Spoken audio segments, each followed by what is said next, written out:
How goes it, everyone?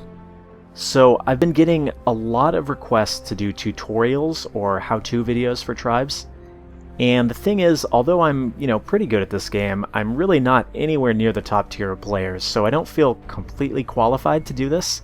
But on the other hand, I feel like doing a short series of videos on the very basics would be pretty helpful for some people, so that's what we're going to do. Let's go ahead and hop right in, and hopefully this is helpful for you. Okay, so we're going to start off with the very basics of aiming, and we're going to begin with the spin fuser, which is pretty much your bread and butter in this game. The thing you need to know about the spin fuser is that it is a projectile weapon with travel time, so you're not instantly going to shoot someone when you pull the trigger. This projectile has to travel at a reasonable rate before it hits them. And what makes this a little bit more complicated is that this thing actually maintains momentum. So if I'm moving either forward, back, or horizontally or vertically, check this out. It's going to miss even though the crosshair is over this guy because I'm actually moving. So let's see it again. Get walking speed. So if I have horizontal momentum going on, I'm going to have to actually adjust my aim to the left or right depending on how fast I'm going. So if you watch, I'm going to pull the trigger right before the crosshair gets on this guy. And again, at walking speed. You see that it's just very slightly before. And the more quickly that you're moving, the more you're going to have to adjust. Now the same thing applies to vertical momentum. So if I am going up or down, that's also going to have an effect on the way the projectile flies. So as you can see, if I have upward momentum, even though I'm firing this thing as I am overlapping his model with my crosshair, it's going to miss. Same thing goes for downward momentum. So again, I'm going to have to adjust, pull the trigger just slightly before my crosshair goes over him. And again, depending on how quickly you're moving, you're going to have to adjust a little bit more. Let's see that there again. Oops, that was a little bit off there. Now, honestly, the best advice I can give you here is just practice.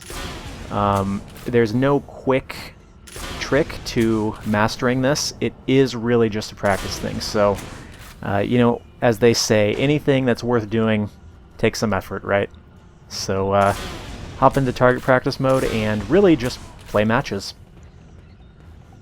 I think we're just about good here. Yep.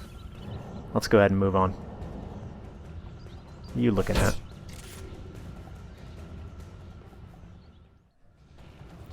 Okay, so how about if your opponent is moving? Well, because of the travel time on this projectile, it's a similar situation.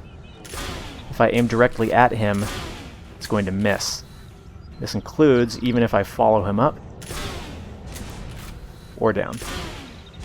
So again, what I got to do is sort of adjust my aim. Think Space Invaders. Don't aim where he is, aim where he's going to be. Just like that Futurama episode too, I guess. Again, I aim slightly above on the way up and slightly below on the way down. Just like that.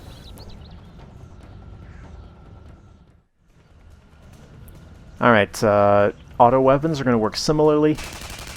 You'll notice with these things that the damage drops off based on distance, but there really isn't a whole lot of spread, so I can move all the way back here and fire, and still pretty much all of those are going to hit. You just notice the damage does drop off depending on how far away I am. Like so. So the best advice I can give you with these is you don't really need to burst fire as far as I can tell. I don't think anybody really does that. It's not really necessary. Just hold the trigger down and use the projectiles to adjust your aim. So let's take a look again. If I have horizontal momentum, I adjust ever so slightly. Yep. And again, that's pretty much it. Same thing for vertical. Not as dramatic as the spin fusers, though. And a very similar thing if your opponent is moving. I'm just going to aim ever so slightly above his head or at the top of his hitbox. He's going up, and the opposite, he's going down. Pretty simple, but definitely takes some practice. That's it. Okay, so those are the very, very basics of shooting. Again, just a practice thing, but learning those core principles is pretty useful. So what about the very, very basics of not getting shot? Well, I can tell you a great way to get shot, and that is to walk in a straight line, like so. As we established a moment ago, a big part of the shooting in this game involves predicting where your opponent's going to be and correcting your aim accordingly. So if you are walking in a straight line, it's very, very easy for your opponent to figure out where you're going to be, and then adjusting the aim is just a matter of watching the projectiles fly. So let's see that from the other side. A lot of beginner players fall into this trap and get killed very, very easily by the auto weapons. However, there is in fact a better alternative. What if we bring in some of our Counter-Strike style strafing techniques? You will notice it is now much more difficult to actually hit somebody.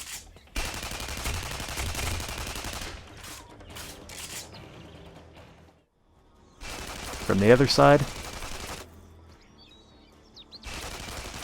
As you can see, I'm still taking damage, but I'm taking much less damage than if I were standing still or walking in a straight line.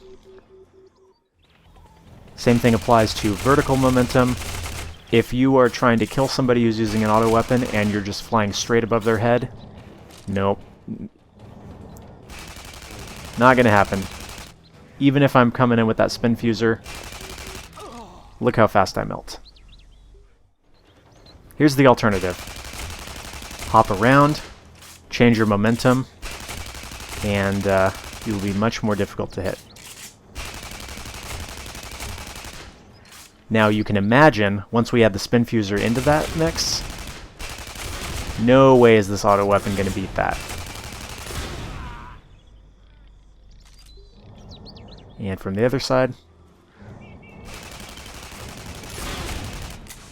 So for those of you who keep getting killed by auto weapons, try this one out. So those are the very, very basics. Again, because I don't feel qualified to do a really in-depth video, I want to just get a quick one, go over the overall concepts, and really the best way to learn these, as I said, is just to hop in and practice it. Now, you can mess around with this dude right here. It's a pretty good way to practice your aim, see what happens when you shoot him in different places, which way he flies. But really the best way is just to hop into matches and work on these techniques. I think if you learn the basics really well, it will be very, very beneficial in the long run. So that's pretty much it. I do plan to do maybe one or two more of these just very, very basic video tutorials. So let me know what you thought. Yes, it was short, but you know, hopefully it was just a little bit helpful. So thanks for watching, and I'll see you next time. Sit down.